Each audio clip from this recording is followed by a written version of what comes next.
ದೇವಾನುದೇವತೆಗಳನ್ನು ಹೆತ್ತಿದ್ದು ತಾಯಿ ಅಲ್ಲವೇ? ದೇವಾನುದೇವತೆಗಳನ್ನು ಹೆತ್ತಿದ್ದು ತಾಯಿ ಅಲ್ಲವೇ? ಹಾಗಾದರೆ ದೇವರಿಗೂ ದೇವರು ತಾಯಿ ಅಲ್ಲವೇ? ತಾಯಿ ಅಲ್ಲವೇ ಅಂತ. ವೆರಿ ನೈಸ್ ಬಾಳು ಅವರೇ, ಎಷ್ಟು ಸುಮಧುರವಾಗಿ ಹಾಡು ಹಾಡಿದ್ರಿ ನೀವು. ಈಗ ಆ ತಾಯಿ ಬಗ್ಗೆ ಹಾಡಿದ್ರಲ್ಲ, ಅದೇ ತಾಯಿ ಬಗ್ಗೆ ನಿಮ್ಮ ಮಾತುಗಳನ್ನ ಹೇಳಿ.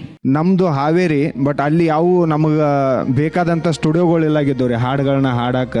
ಮತ್ತು ನಾವು ನಮ್ಮೂರಿಂದ ಕುರಿ ಒಳಗಿರ್ತಿದ್ದೆ ನಾನು. ಇತ್ತಗಡೆ ಚಿತ್ರದುರ್ಗ, ಶಿವಮೊಗ್ಗ, ಹಾವೇರಿ, ದಾವಣಗೆರೆ ಈ ಸೈಡ್ ಎಲ್ಲ ಕುರಿ ಕಾಯ್ಕೊಂತಿದ್ದಾಗ ಹಾಡಬೇಕು ಅಂತಂದಾಗ ನಾವು ಹೋಗ್ಬೇಕು ಬಾಗಲಕೋಟೆ, ಬಿಜಾಪುರ, ಹುಬ್ಬಳ್ಳಿ ಆ ಕಡೆ ಜಾನಪದ ಸೊಗಡಿನ ಸ್ಟುಡಿಯೋಗಳಿದ್ದು ರೀ. ಆ ಕಡೆ ಹೋದಾಗ ಭಾಳ ಅಂದ್ರೆ ಭಾಳ ಮಿಸ್ ಮಾಡ್ಕೋತಿದ್ದೆ ನನ್ನ ತಾಯಿನ. ಒಂದು ಟೈಮ್ ಏನಾಗಿತ್ತಂದ್ರೆ ಒಂದು 2-3 ತಿಂಗಳು ನಾನು ಮನೆಗೆ ಹೋಗಿರ್ಲಿಲ್ಲ ರೀ ಒಟ್ಟು. ಅವಾಗ ಒಂದು ಈ ರತ್ನನ ಪ್ರಪಂಚ ಅಂತೇಳಿ ಒಂದು ಪಿಕ್ಚರ್ ಬಂದಿತ್ತು.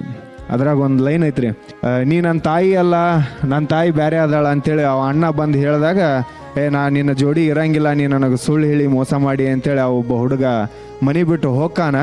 ಮನೆ ಬಿಟ್ಟು ಹೋದ ಮ್ಯಾಗ ಅವ್ನು ಗೊತ್ತಾಗತ್ತೆ ನಿಜವಾದ ತಾಯಿ ಯಾರು, ಹೆತ್ತವಳ ಹೊತ್ತವಳ ಅಂತೇಳಿ. ವಾಪಸ್ ಬಂದು ಕೇಳ್ತಾನ, ಯಾಕಪ್ಪ ಮನ್ಯಾಗ ಏನಾರ ಮರ್ತು ಹೋಗಿ ಏನಂತೇಳಿ ಕೇಳ್ತಾಳ್ರಿ ಅವರು. ಅವಾಗ ಅವ್ನು ಒಂದೇ ಮಾತು ಹೇಳ್ತಾನ, ಮೈ ಮರ್ತು ಹೋದ್ನಿ ಯವ್ವ ಅಂತೇಳಿ. ಇಂದೇ ಡೌನ್ಲೋಡ್ ಮಾಡಿ ಮತ್ತು ನಿಮ್ಮ ನೆಚ್ಚಿನ ಶೋಗಳನ್ನು ಆನಂದಿಸಿ.